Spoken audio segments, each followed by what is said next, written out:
है बच्चों, आपका फिर से एक बार हमारे इस channel The Success Platform by SK Salabh पर स्वागत है। आज हमारे पास एलसीएम एचसीएफ जो मैथ्स का टॉपिक्स है उसमें हम लोग पिछले कई वीडियो में हम लोगों ने एलसीएम एचसीएफ से जुड़ी हुई बहुत सारे क्वेश्चन को बनाया, फिर एलसीएम पर आधारित हम लोगों ने क्वेश्चन को देखा। आज हम लोगों का टॉपिक है एचसीएफ से जुड़ी कुछ महत्वपूर्ण तथ्य। कहने का मतलब कि किसी भी प्रश्न में आप कैसे समझेंगे कि यह प्रश्न एचसीएफ का है, यानी मौसो का है, यानी ऐसे प्रश्न का मौसो लेंगे और हमारा आंसर हो जाएगा। आज इसी पर हमारा वीडियो होगा और इसलिए जितने भी टॉपिक्स अभी हम लिख रहे हैं ये सभी प्रॉपर्टीज पर हैं। तो पहला प्रॉपर्टीज है कि अगर दो संख्या आपके पास दी गई है, दो संख्या, और कहे कि इसमें ध्यान रखिए हमने सिर्फ दो संख्या की बात की है, टू नंबर्स, दो संख्याओं के अंतर से उन्हीं दोनों संख्याओं में भाग देने पर शेषफल हमेशा समान आएगा। अगर किसी परीक्षा में प्रश्न पूछ दिया जाए ऐसे कि 25 तथा 37 में किस संख्या से भाग देने पर शेष समान आएगा, तो आपको इस प्रॉपर्टीज पर बनाना है। कोई भी दो संख्या ले, कोई भी, और आपको एक ऐसा नंबर चुनना है कि इसमें भाग देंगे तो दोनों का रिमाइंडर समान आएगा। तो इसको सॉल्व करने के लिए इसमें से 12 में से छोटा को घटा दीजिए। 37 में से 25 को घटाइएगा तो 12 होगा। अब ये जो अंतर है, इस 12 से अगर दोनों में भाग देंगे तो रिमाइंडर समान आएगा। आप देख सकते हैं, आपका तो यही आंसर हो जाएगा 12। अब 37 में भाग दे दीजिए 12 से, देखिए 12 तिया 36, रिमाइंडर आया 1। फिर 25 में भाग दे दीजिए 12 से, 12 दूना 24, रिमाइंडर 1। देख लिया आपने, कोई भी रिमाइंडर, जरूरी नहीं कि एक आएगा, कुछ भी आएगा लेकिन दोनों में समान आएगा।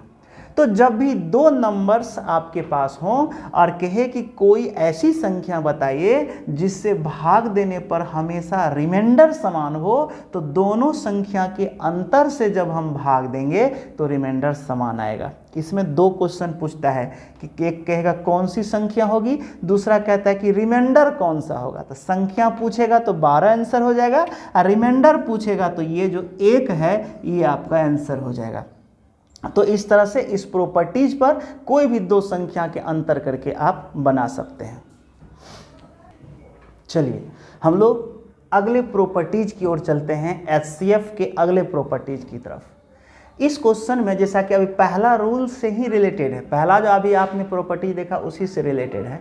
यदि दो संख्या आपको दी गई हो और कहता है कि ऐसी संख्या बताइए जो दोनों में भाग देंगे तो शेषफल समान आए, लेकिन जब आप अंतर करते हैं तो अंतर आपको संख्या से बड़ी हो जाती है। तो अब आप कैसे करेंगे? तो ये कहता है कि यदि दो संख्याओं के बीच का अंतर, इसी को हमने लिख दिया है, बीच का अंतर संख्या से बड़ी हो जाए तो अंतर का सबसे बड़ा भाजक लीजिए, अंतर का सबसे बड़ा भाजक लीजिए जो उन दोनों संख्या से छोटी हो। देखिए हम आपको सवाल पे बताते हैं। 49 तथा 115 में किस संख्या से भाग दिया जाए कि दोनों का शेषफल समान प्राप्त हो। ध्यान से देखिए, जब शेषफल समान कहता है तो आप आप अंतर करते हैं। तो अंतर करने के लिए आप क्या करेंगे, 115 में से आप 49 को घटाएंगे तो ये 66 आएगा। देखिए अब आप 66 से आप इसमें भाग दीजिएगा, लेकिन इसमें कैसे दीजिएगा, ये तो 49 ऑलरेडी आपका ये रिमाइंडर बन जाएगा जब इससे भाग देंगे जब ये अंतर इस संख्या से अधिक हो जाए तो इसका भाजक लेंगे, यानी इसका डिवाइजर, यानी कोई संख्या चुनिए जो इसको विभाजित करेगा। तो ध्यान रखिए कि इसमें किस किस से संख्या से भाग लग सकता है, 2 से लग सकता है, 3 से भी लग सकता है, 6 से भी भाग लग सकता है, 11 से लगेगा, 11 छके 66, 22 से लगेगा, 22 तिया 66, 33 से लगेगा, 33 दूना 66। अब इससे अधिक वाला 66 से ही लगेगा, लेकिन कहता है कि हमें ऐसी संख्या लीजिए जो इससे छोटी हो, यानी इन दोनों से छोटी हो। तो अगर हम 66 से भी ले सकते हैं, कोई दिक्कत नहीं है। अगर 66 से लेंगे तो 66 तो हमारा बड़ा हो जाएगा ना 49 से, इसलिए यह नहीं लेंगे, 33 ही लेंगे, क्योंकि इन सभी में ये सबसे बड़ी है और ये इन दोनों से छोटी है। तो 33 ही हमारा भाजक होगा, जिसमें इन दोनों में भाग देंगे तो हमारा रिमाइंडर समान बचेगा। चलिए देखिए, 33 से भाग दे दीजिए। पहले अगर आप 49 में भाग दे दीजिए 33 से, देखिए एक बार लगेगा, 16 रिमाइंडर आएगा। फिर 115 में आप भाग दे दीजिए 33 से, 33 दिया 99, देखिए 16 आ जाएगा। तो संख्या कौन सा आया आपका 33, और जब रिमाइंडर पूछेगा तो क्या आएगा 16। इस तरह से ऐसे प्रश्न का उत्तर हो जाता है जो आप प्रॉपर्टीज के आधार पर आंसर बनाएंगे। ठीक है, चलिए हम अगले प्रॉपर्टीज की ओर चलते हैं। चलिए बच्चों, अब हमारा ये प्रॉपर्टीज 3 है। तीसरे प्रॉपर्टीज में हम देखेंगे कि जब प्रश्न में आपको 3 से अधिक नंबर्स दिए हुए हों, चाहे वो 3 हो, 4 हो, 5 हो, ऐसे किसी भी एग्जाम में 3 से ज़्यादा नंबर अभी तक नहीं दिया है, तो तब क्या करेंगे कि जितने भी नंबर हैं उन सभी को एक दूसरे से घटाएंगे, और घटाने के बाद जो अंतर प्राप्त होगा उस अंतर का HCF निकालेंगे, और उस HCF से जब भाग देंगे उस नंबर में, तब हमारा रिमाइंडर समान होगा। यह क्वेश्चन वही कहता है, यदि 3 या इससे अधिक संख्या दी गई हो तो इन संख्याओं के अंतर के HCF से संख्याओं में भाग देने पर शेषफल हमेशा समान आएगा। हमने एक प्रश्न लिया है 55, 127 तथा 175 में किस संख्या से आप भाग देंगे कि शेषफल समान आएगा। हमने इसको घटा लिया है, वीडियो ज़्यादा बड़ा नहीं हो, हम सोच रहे हैं कि आज के वीडियो में हम सारे प्रॉपर्टीज को दे दें, इसलिए थोड़ा सा वीडियो रोक रोक करके हम बोर्ड वाला काम कर लेते हैं। 175 से आप 127, जो बड़ा है उसमें से इन छोटी संख्याओं को घटाइए, और फिर इसी में से इसको भी घटाइए, फिर इसमें से इसको घटा दीजिए, जैसा कि हमने किया है। करने के बाद ये अंतर आया, अंतर को हमने फैक्टर के रूप में लिख दिया है, 24 गुना 2 48, 24 गुना 5 120, 24 गुना 3 72 होगा। और आप जानते हैं कि जो कॉमन नंबर होता है वो आपका 900 होता है, तो इसका 900 कितना हो गया 24 हो गया। अब इस 24 से आप तीनों नंबर में अगर भाग देंगे तो देख लीजिए, भाग दीजिए, 24 ना 48 7 आएगा। उसी तरह 127 में 24 से भाग देंगे तो रिमाइंडर 7 आएगा, और 175 में देंगे तो भी रिमाइंडर 7 आएगा। तो जब आपसे क्वेश्चन पूछे कि बताइए संख्या क्या होगी, तो संख्या आपका क्या होगा 24, और जब रिमाइंडर पूछेगा तो क्या होगा 7। तो 24 या 7 आपका आंसर हो जाएगा। अगर इस प्रॉपर्टीज पर आप क्वेश्चन आपसे पूछे तो आप इस तरह से बनाएं। अगर 4 गो नंबर रहेगा तो चारों को एक दूसरे से घटाएंगे, और जो अंतर होगा उसका 900 लेंगे, और उस 900 से भाग देंगे तो हमारा शेषफल समान आएगा। चलिए अब हम लोग चौथे प्रॉपर्टीज की ओर चलते हैं। चलिए बच्चों, हम लोग प्रॉपर्टीज 4 पर अब चर्चा करते हैं।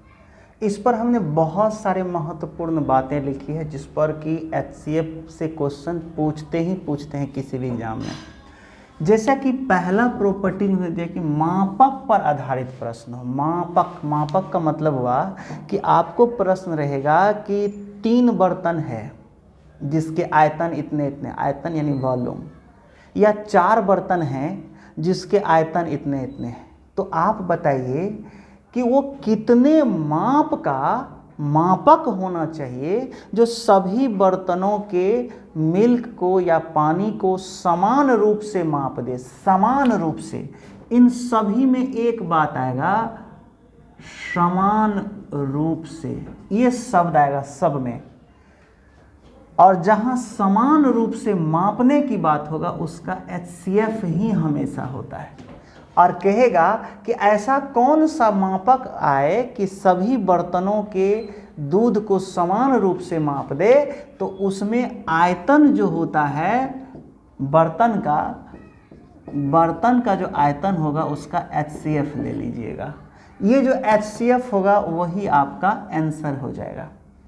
दूसरा देखते, खेतों में समान क्यारी बनानी हो। जैसे कई खेत हैं, कई सारे खेत हैं आपके पास, 2-3 टुकड़े में खेत हैं, इनका कुछ और क्षेत्रफल है X Y Z मान लीजिए, और आपको ऐसा क्यारी बनाना है कि इसमें जितने भी क्यारी बनेंगे इस तरह से वो सभी समान रूप से हो। तो कहता है कि क्यारियों की लंबाई चौड़ाई क्या होनी चाहिए।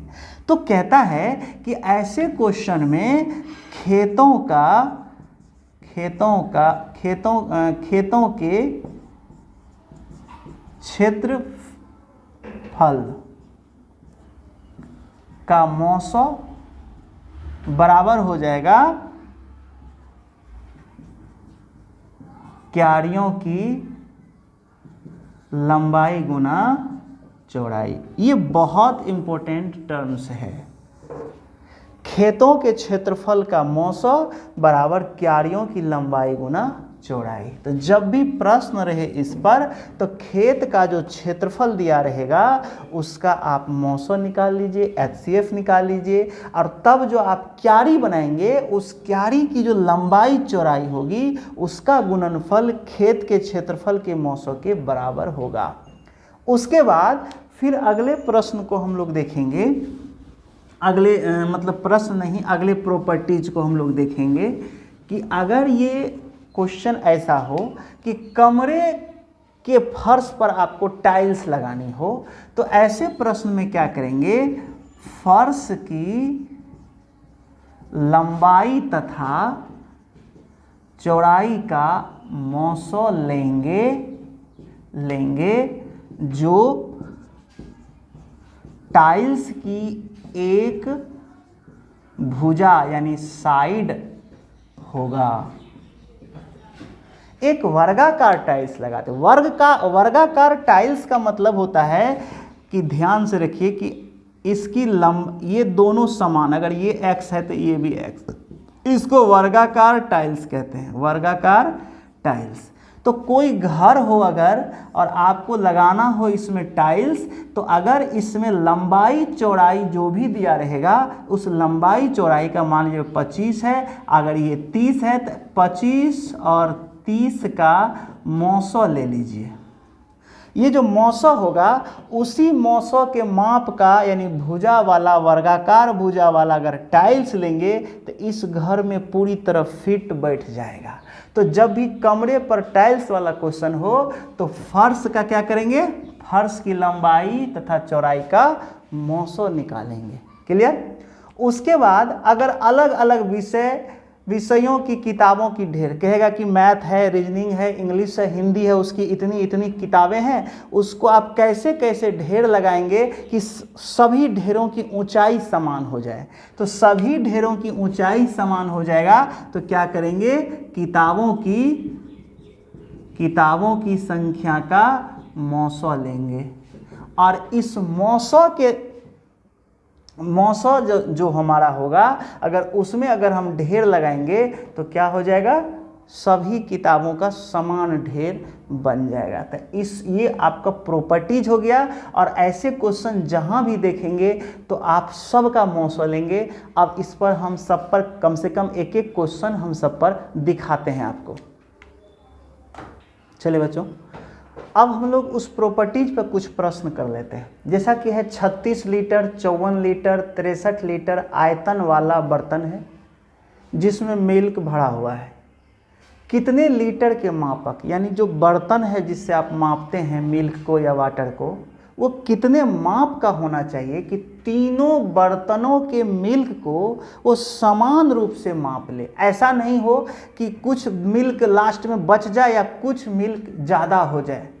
तो ऐसा मापक होना चाहिए जो सभी बर्तनों के मिल्क को समान रूप से माप ले। आप जानते होंगे कि जब दूध वाला आपको दूध देने आता होगा तो कभी कभी उसको थोड़ा दूध ज़्यादा बच जाता है, तो थोड़ा लास्ट वाले को जब वो देता है तो थोड़ा दूध ज़्यादा बच जाता है, तो कभी कभी उसको थोड़ा दूध कम हो जाता है। ऐसा इसलिए होता है क्योंकि उसके जो बर्तन का आयतन है वो उसके मापक का, यानी उसका जो मापक है वो उसके बर्तन के आयतन का HCF नहीं है, इसलिए ऐसा होता है। तो ध्यान रखिए कि ये जो बर्तन का है आयतन, उसका हम सबसे पहले लेंगे 900। तो 36 को क्या करेंगे 4 गुना 9, 9 चौके 36। उसका 54 देखिए 6 गुना 9, 9 छाके 54, और यहाँ 63 का लीजिए तो क्या हो जाएगा आपका 9 सतह 7 गुना 9, 9 सतह 63 हो जाएगा। अब आप देखेंगे कि ये आपका HCF हो गया, HCF हो गया 9। इसका मतलब हो गया कि ये जो मापक है समान रूप से मापेंगे तो जो मापक होगा, मापक कितना लीटर का होगा 9 लीटर का होगा। अगर 9 लीटर का मापक हो जाए तो इसका मतलब होता है कि वे सभी बर्तन, या 3 हो या 4 हो 5 हो, उससे मतलब नहीं है, वो जो भी बर्तन है उसके दूध को या पानी को वो समान रूप से माप देगा, लास्ट में कुछ भी नहीं बचेगा। जस्ट इसी तरह काम करेंगे हम इस तरह के प्रश्न में। 3 खेत है जिसका क्षेत्रफल दिया है 32 है, फिर आपका 48 दिया हुआ है, फिर आपका 20 दिया हुआ। अब इसका फिर हम लोग क्या करेंगे 900 निकालेंगे। तो 900 निकालेंगे तो क्या होगा 8 गुना 4 कर लीजिए, 8 गुना 4 करिए, 8 चौका 32 हो जाएगा। उसके बाद आप कर लीजिए 12 गुना 4 करिए, 12 चौका 48 हो जाएगा। अब 5 गुना 4 कर लीजिए, 20 हो गया। तो अब आप इसमें कॉमन किसको देखते हैं 4 को कॉमन देखते हैं। तो इसका 900 कितना हो गया, इसका 900 आपका 4 हो गया। अब आप देखते होंगे कि ये जो 900 है 4 जो आपका 900 आया है, तो वो जो क्यारी बनेगा, खेत का जो क्यारी होगा उसका क्षेत्रफल यही होगा। यानी जो 900 निकला है ये क्या हो गया क्यारियों का क्षेत्रफल, ये देगा क्यारियों का क्षेत्रफल। तो क्वेश्चन कहता है कि अगर चौड़ाई 2 मीटर है तो लंबाई कितनी होगी, तो किसकी, तो आप इसको अब बना सकते हैं कि क्यारियों का क्षेत्रफल बराबर खेत के क्षेत्रफल का 900। तो क्यारी का क्षेत्रफल कितना हो जाएगा, चौड़ाई दिया है 2, लंबाई को L मानिए, लंबाई गुना 2 और बराबर खेत का क्षेत्रफल यहाँ पर 4 निकला है 900, 4 हो गया। इससे इसको कैंसिल कर दीजिए, यानी लंबाई 2 निकला।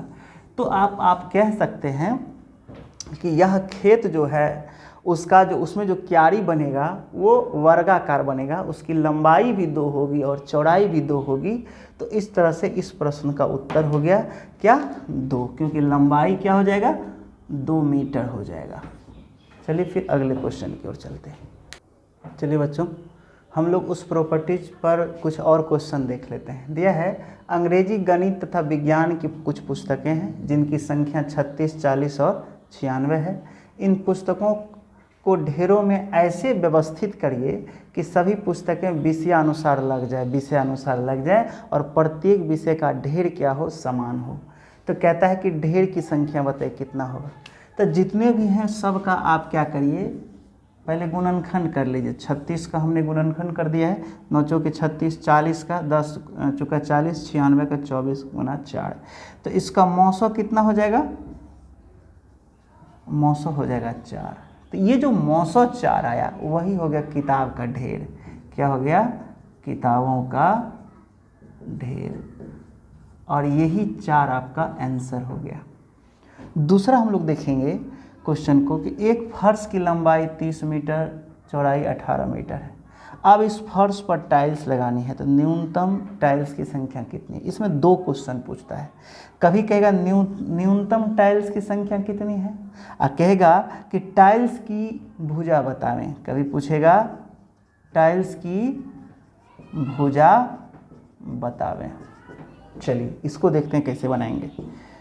सबसे पहले लंबाई है 30, छोड़ दीजिए मीटर इंच फीट कुछ भी रहे, जो रहेगा सवाल में उसको दे दीजिएगा। इसको क्या लिख सकते हैं, 5 गुने 6 और 18 है, इसको क्या लिख सकते हैं 3 गुने 6। ठीक है, इसमें जो कॉमन है इसको क्या कहते हैं आप, मौसो। ये जो मौसो होता है, यही मौसो होता है टाइल्स की एक भुजा। क्या होता है, टाइल्स की एक भुजा, इसको बोलते हैं टाइल्स की एक भुजा। और अगर आपसे यह पूछे कि बताइए कितनी टाइल्स लगेगा, तो इसको गुना कर दीजिएगा इन दोनों को, यानी 5 गुना 3 15 जो होगा ये हो जाएगा टाइल्स की, हम यहाँ लिख देते हैं टाइल्स की कुल संख्या, टाइल्स की कुल संख्या यानी 5 गुना 3, यानी उस फर्श पर बिछाने के लिए कितने टाइल्स चाहिए, तो 5 तिया 15 पीस चाहिए टाइल्स का, जो पूरी तरह से फिट हो जाएगा। और वो टाइल्स क्या होगा, वर्गाकार होगा। कहीं कहीं फार्मूला भी आप देखते होंगे कि फर्श का क्षेत्रफल बटे एक टाइल्स का क्षेत्रफल, लेकिन आप इसको बना सकते हैं, पहले इसको गुणनखंड कर दीजिए, फैक्टर कर दीजिए। अब जैसे मौसो लेते हैं और जो संख्या कॉमन है, जो आपका मौसो निकला वो टाइल्स की एक भुजा दे देगा, और इसको छोड़कर जो बाकी फैक्टर है अगर उसको गुना कर देंगे तो वो टाइल्स की कुल संख्या दे देगा। तो एक आंसर यहाँ हो जाएगा, क्योंकि कहता है न्यूनतम टाइल्स की संख्या कितनी है, तो 15 एक का आंसर हो जाएगा। और अगर पूछेगा कि टाइल्स की भुजा की लंबाई कितनी होगी, तो जो मौसो है उसी को बोलेंगे। तो इस तरह ये क्वेश्चन हमने कुछ प्रश्न आपको प्रॉपर्टीज पर दिया है। एक वीडियो मैं और बनाऊंगा HCF पर, जो कि आपके लिए कुछ मिसलेनियस क्वेश्चन होगा मौसो से रिलेटेड, और फिर एक और मिसलेनियस जिसमें LCM और HCF के क्वेश्चन मैं डाल दूंगा, और वो भी विविध प्रश्न होगा। मुझे लगता है कि आज का प्रॉपर्टीज अगर आप समझ जाएंगे तो निश्चित रूप से आप किसी भी प्रश्न में जो LCM HCF का चैप्टर है उससे आप मौसो को समझ करके बना सकते हैं। और आगे फिर हम कंटिन्यू वीडियो रखेंगे, आप देखते रहिए और फ़ायदा उठाइए। तब तक के लिए धन्यवाद।